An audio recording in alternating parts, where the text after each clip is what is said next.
Good evening, everybody, and welcome to session 3 this evening. And this is for a lot of people the most important one. We're talking about financial aid. It is my pleasure to welcome Toby, the Director of Financial Aid at Nazareth College, to the College Information Week family. Toby has worked at Nazareth for just over a year, but has over 30 years of financial aid experience. A graduate of St. John Fisher and RIT, Ms. Dye also has a strong connection to McQuaid Jesuit, so we're happy to have her here. Let me turn things over to you, Toby. Okay, great. Thank you. So yes, I do have a strong connection to McQuaid. My husband is David Dye, and he's worked at McQuaid. Boy, I don't even know how many years, to be honest with you, but a long time.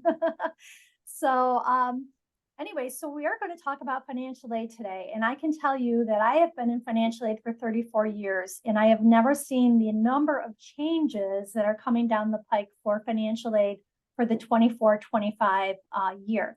So my understanding from John is most of you are families that have juniors in high school right now. So you're probably looking at 25, 26 for financial aid, which is actually probably good because it's going to allow us to work out all the kinks and the bugs in the system. So I'm going to share my screen and we're going to go from there. All right.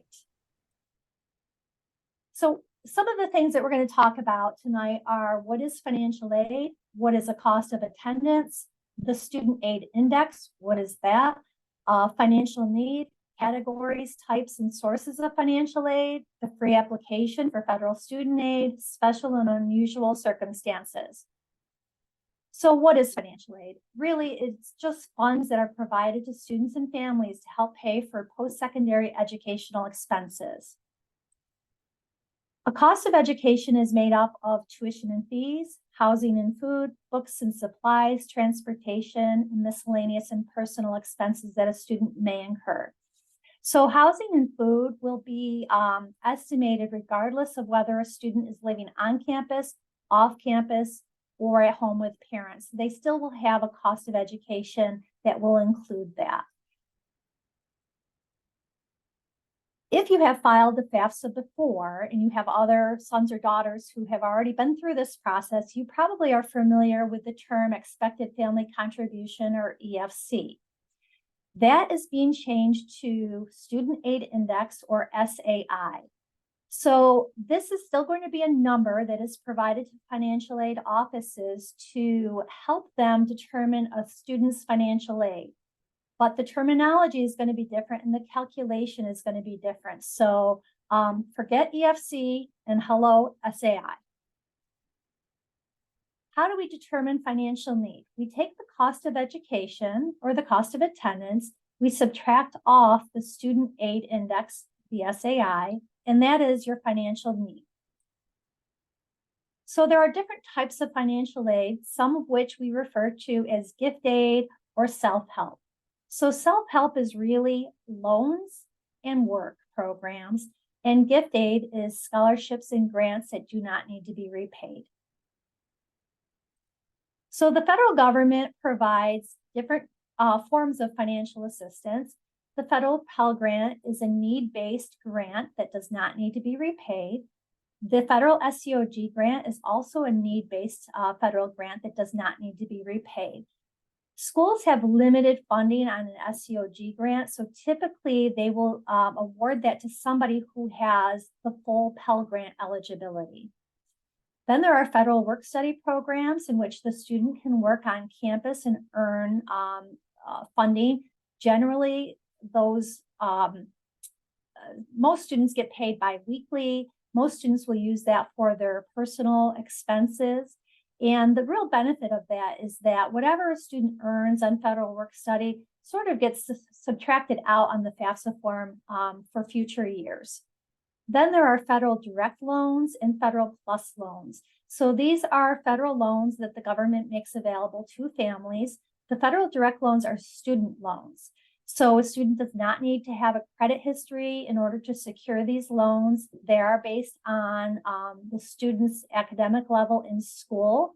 So a freshman student can borrow up to $5,500, a sophomore up to $6,500, junior, senior up to $7,500. These loans have two parts. One would be considered an unsubsidized loan, and the other is considered a subsidized loan. So the difference between that is who is paying the interest on these loans. So the federal government will pay the interest on the subsidized loan portion, and the student will pay the interest on the unsubsidized loan portion. So let's say a typical freshman student would have $5,500 in total. $3,500 of that could possibly be a need-based subsidized loan. The $2,000 would be the not need-based unsubsidized loan. So the federal government would pay the interest on the $3,500, the student on the $2,000. If the student chooses not to pay the interest on that loan while in school, they have that option, and then it would be capitalized back into the principal balance of that loan. Then there are Federal Plus loans. That is a loan that a parent can take out on behalf of a student. And again, the credit checks on those are pretty lenient. So there is a credit check with this, but they're pretty darn lenient. So most, even people who I actually think probably wouldn't get approved do get approved. If for some reason a parent is denied for that particular loan, schools can process an additional unsubsidized loan for the student. There is a maximum, however, it either be $4,000 or $5,000. So, but at least know that if you are denied for that, your student could possibly borrow additional. The interest rates are fixed on these loans, which is also a nice thing. Repayment generally occurs on the direct loan 6 months after the student graduates or ceases to be enrolled at least half time. Then there are state programs. So we're in New York State, so our biggest state program, of course, is TAP, which is Tuition Assistance Program. That is funding that pays directly towards tuition.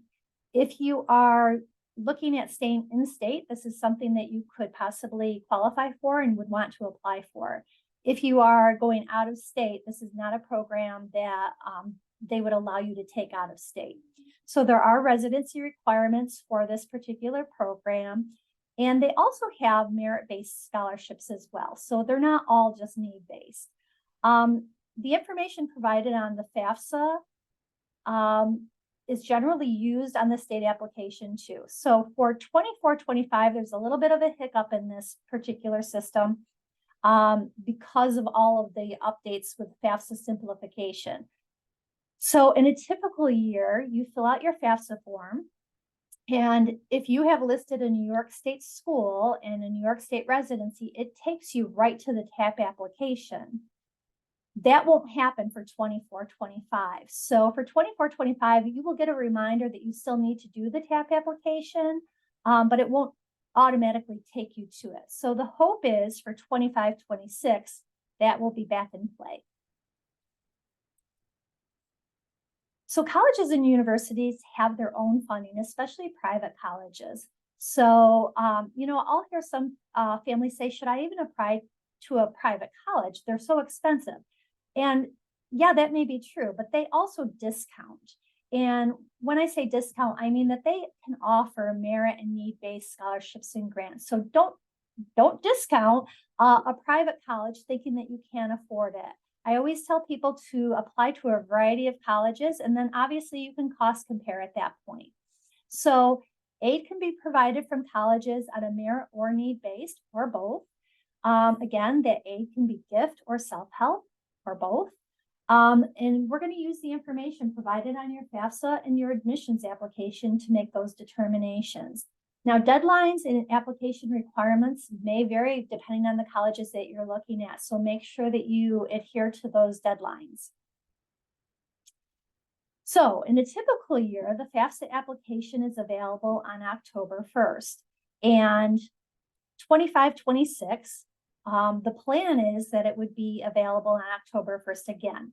But for 24-25, it was not available on October 1st, and we haven't actually been given a specific date when it will be available this month.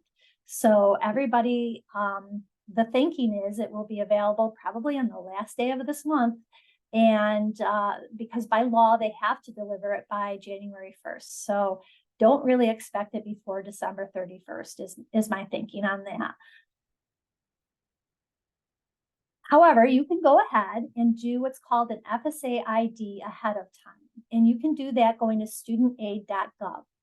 So this is used for the FAFSA completion. It's also used for other Department of Education websites. So a student has to create their own FSA ID and the parent has to create their own as well. This acts as an electronic signature for all of your documents for the Department of Education. So once you do that, keep it in a safe place because you're going to use it year to year. You do have to reapply for financial aid every single year. You don't necessarily have to apply for the direct loans every year, but you do have to reapply for plus loans every year. So keep those FSA IDs handy. So this is a big change for the FAFSA simplification as to which parent or parents need to be on the FAFSA form. In the past, previously, it was the parent who the student lived with the most for the past 12 months. Now it is the parent who provides the most financial support. That's actually a pretty big change. So if you have a divorced family situation, student lives with mom, dad provides most of the financial support. Traditionally, it would be mom who would fill out the FAFSA. However, now, if dad's providing most of the financial support, it would be dad.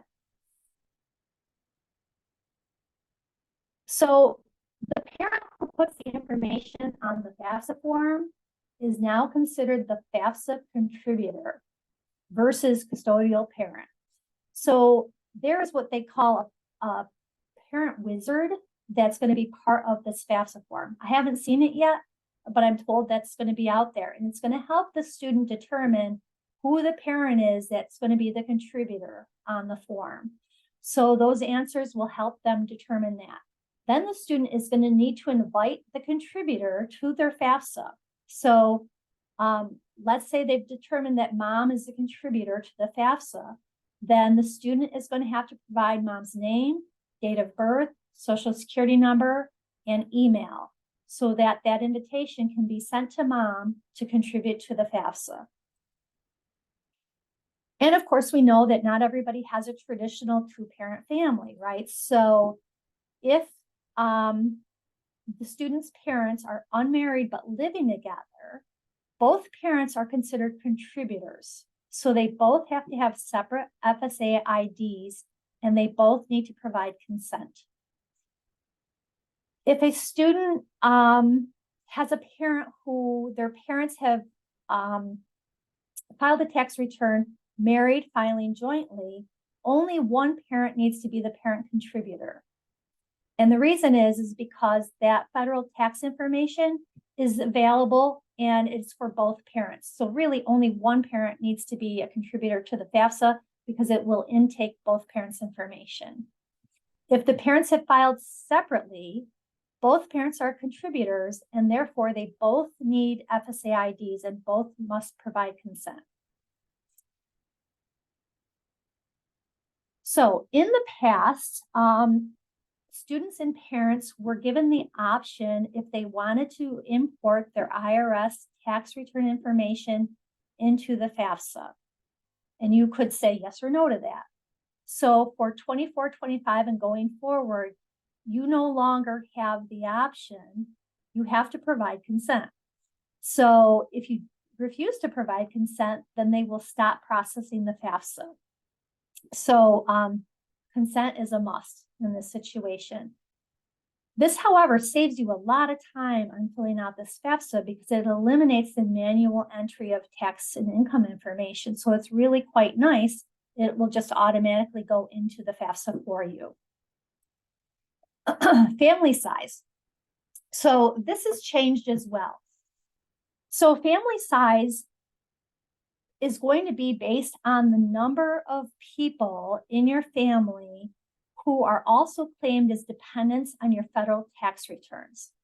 Now, sometimes you will have people who live in your household who are not claimed on your tax returns. So I'll tell you what you need to do in that situation.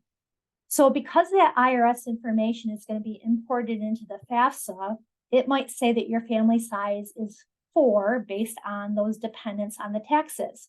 But maybe grandma lives with you. And so therefore, although not a dependent on your tax return, you are providing financial support for her. You will have the option of going in and updating that household size. Siblings in college. This is honestly one of the biggest changes of FAFSA simplification. So on the FAFSA, it will continue to ask you how many children you have in college at the same time. However, it will no longer be counted in the calculations. So you might have 2 children in college, you report 2 children in college, but when they do the financial aid calculation, it's going to be based on 1 family member in college. The reason that that's significant is because in the past, if they arrived at an expected family contribution of, let's say, $10,000, and you had 2 family members in college, then each college would say $5,000 for Jane and $5,000 for Jack. However, in this situation, because they're not allowing for the 2 family members, it's going to be $10,000 for Jane and $10,000 for Jack. So you could see the financial impact that that will have for families who have multiple children in college. Family farms and small businesses. In the past, if you had family farms or small businesses of less than 100 employees, it was not required to be reported on the FAFSA. However, going forward, it is now a required item. Child support receipt. So if you are the recipient of child support and you are the contributor to the financial aid form, this will now be reported as an asset and not as income on the FAFSA form. Again, looking at parents who maybe have done this in the past, you used to receive what was called a student aid report or a SAR. And that SAR would tell you, this is all of the information that you reported on the FAFSA and allow you to make any corrections that you needed to. It showed you the schools that you released the information to. You're still going to get that type of information, but they're not calling it a student aid report anymore. So they're calling it a FAFSA submission summary now. So again, same information. You're going to get the FAFSA form, answers, the school information, who you released it to. It's also going to tell you if your children have Pell eligibility, and it's going to tell you what your student aid index number is. At the same time, or shortly after, the colleges are going to receive information called an Institutional Student Information Record, which we refer to as an ISER. Everything has acronyms in financial aid. So this gets sent to the colleges that you listed on your FAFSA. The colleges will use this information to determine aid eligibility. So when you're completing your FAFSA, you're going to see that it is based on your prior year income. And a lot can change in 2 years. So special circumstances are really something that you need to speak to the college about directly. So some examples, maybe mom or dad is retired. Maybe mom or dad has lost their job, lost overtime income. They have costs for dependent care. Maybe there's a divorce situation or a loss of a parent. So there are many special circumstances that you may have that you want to discuss with the financial aid office, and you certainly have that right and ability to do so. So now I'm just going to kind of open it up to questions, and I know John has probably a list of questions for me. I do. Thank you, Toby. That was exceedingly, I was writing down notes as you were talking because there's a lot of changes this year. Tell me this, it is true, correct, that every college who receives that financial aid report from the federal government is seeing the same information, right? It doesn't vary from college to college. It's just the price that can vary from college to college. That's correct. Yes. There are some colleges that use what's called a CSS Profile form. So Nazareth does not use that, but some colleges will require an additional financial aid application called CSS Profile. they will ask for additional information that the FAFSA does not ask for. It's a pretty invasive form, to be honest with you. I know U of R does use that form, for instance. That particular form will ask you about the totality of your retirement accounts, your primary residence, additional asset information. So some schools will use that. But when we're talking about the FAFSA form and the student aid index, you're right, John, that will be the same at any college that you apply to. And my understanding is that the FAFSA form is primarily driven on income over assets and other information. Is that true? Yes, it is. That is true. Okay. What advice do you have for families who think I'm not going to fill out this form. I'm not going to qualify for need-based aid anyways. It's still worth their while to fill out the FAFSA. I think so, yes. I always encourage people to fill it out because A, it's free, right? It doesn't cost you anything to do it. B, the number of questions from last year to this year have been so reduced that it really is much easier to complete for families.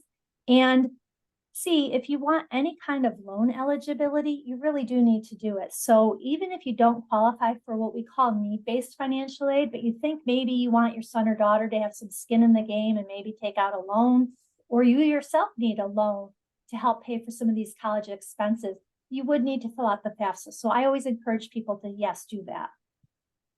On that front, student loans, do you have advice? I think students are hearing horror stories about the student loans and are kind of afraid of them. Yet, I think for a lot of students, it makes college possible. Do you have advice about taking student loans if there's an appropriate amount?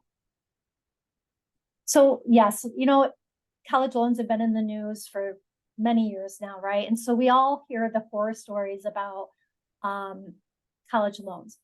What I will say about this is that the federal government really does limit the number of loans that the student can take.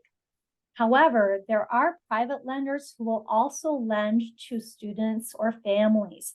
And honestly, I think that's where students get into more trouble, is when they go beyond the federal loan programs and they start borrowing through Nellie Mae and Sally Mae and Discover loans and all of these additional loans without thought to what the repayment terms are going to look like. So, if you have some concerns about that, you can actually just go online and put in a dollar figure for federal loans, and it will show you like what a traditional 10-year repayment plan would look like.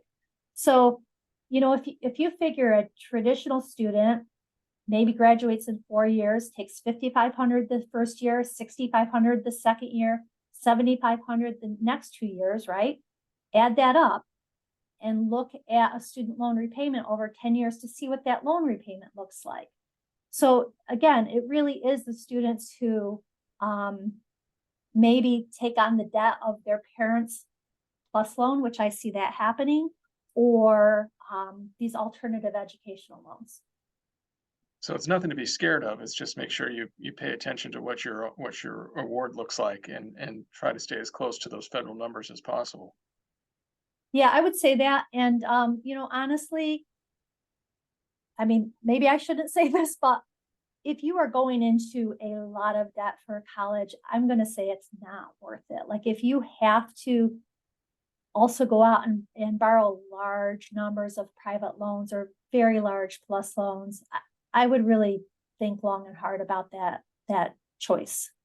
There are usually a range of affordable options out there for everybody, and it's well worth thinking about. But I think, Toby, as you mentioned, and I'd love for you to expound on this a little bit more, that sometimes people are letting sticker price dictate where they apply.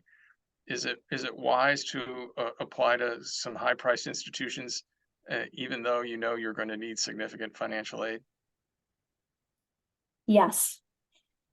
So all private schools will discount their tuition rates, right? So I would not let that prevent me from applying to places. You always have the choice in the end as to where you want to go. But I would encourage you to apply to a variety of colleges, some safe colleges that you can afford, and some that maybe are a bit of a stretch, because you never know what kind of discount they might be able to offer you in terms of need-based grants and scholarships. And, you know, like anything, you have the ability to negotiate too, right? You can go back to the colleges and say, you know what, I can't afford this and this is why. I have some special circumstances going on, and can we talk about these? And see if they can do something else for you, or be more helpful if you provide additional information.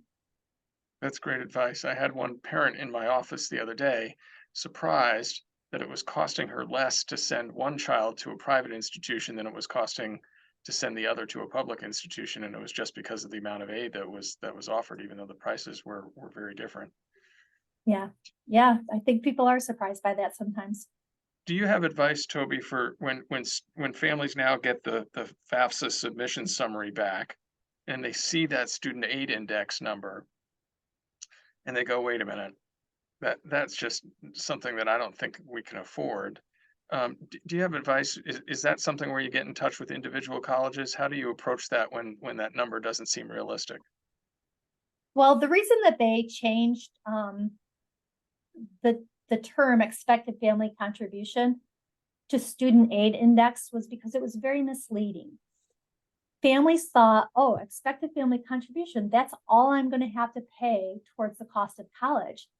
And that was often not realistic. In many cases, it was more than what that expected family contribution said, right? So they changed it to student aid index because that's not what you're paying. That's just a number that the colleges are going to use to try to determine what you're eligible for financial aid. So if you see the student aid index, it doesn't really mean much to you, to be honest with you. What really means more is, am I going to get a Pell Grant? And by the way, Pell Grant is going to be expanded greatly for 24-25. That was part of the FAFSA simplification, is many more people are going to be Pell eligible than ever before. That's big news for people because that's significant funding for a lot of families. I appreciate it. Toby, I want to turn this over to you for last pieces of advice. Do you have any, as parents are beginning this process for a lot of their juniors, do you have any last words of wisdom for them? You know, if you're unsure about something, ask, right? All financial aid offices have ways that you can contact them. Most have emails that you can send, you can call. And even if you're not attending that particular college or not planning to attend that particular college, many colleges will just answer some general questions for you. So that would be one word of advice. Again, fill out the FAFSA. It doesn't cost you anything. It takes a little bit of your time. Fill it out. Don't discount any colleges based on the fact that you think maybe you can't afford it. Go ahead and apply. Again, in many cases, it doesn't cost you anything, or maybe it costs you the price of an application for admissions. But do that. If you have a dream college and your heart is set on that particular college, I understand that. I deal with that a lot, but apply to other colleges as well, because you need to be able to find what is affordable for your family. That's great advice. We're advising our families not only to have a range of schools from an admissions perspective, but to have a range of schools from a financial one. And then odds favor you'll find a fit come the spring of your senior year. Toby, I appreciate the time at this very busy time of year. We know you're in the middle of application review, and you're going to get flooded with new FAFSAs coming in right after the first of the year. So thanks a ton for your time this evening, and say hi to No all of our problem. friends at Nazareth. Okay, you take care. Thank you. Bye-bye.